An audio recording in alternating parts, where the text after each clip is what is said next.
Hey everyone, Ross McCorkle here with another episode of the Depot 180. The rumor mill is in full swing as every quarterback that even has a chance of becoming available in free agency or via trade is being mocked to the Steelers. Anyone from Russell Wilson, Kirk Cousins, and Justin Fields to Taylor Heinicke and yes, even Joe Flacco. It has been a busy week for the media trying to solve the Steelers quarterback room.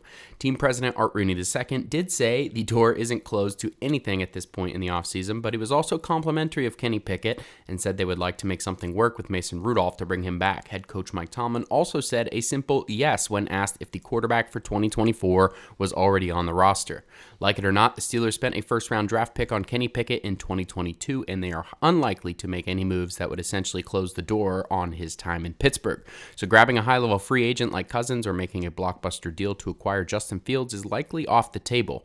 Pickett only had 1.5 games without Matt Canada as the offensive coordinator, and one full game he led the team to over 400 yards of total offense. With Arthur Smith now on the team and him having a track record of helping quarterbacks flourish, Pickett will very likely get a shot to prove that he can turn this thing around.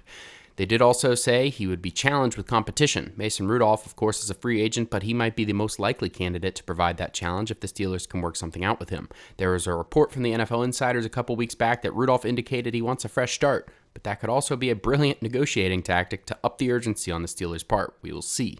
Arthur Smith's greatest quarterback turnaround, Ryan Tannehill, could very well end up being that competition if Rudolph were to sign elsewhere, or somebody like Joe Flacco, who wouldn't necessarily command that much money or demand a starting spot.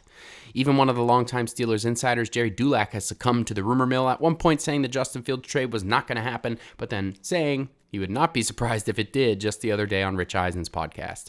Rudolph's situation will likely dictate how the rest of the quarterback situation goes. If he leaves, it could get more interesting, but until then, we will continue getting every quarterback of all calibers mocked to the Steelers. Hang on for your lives, Steelers fans.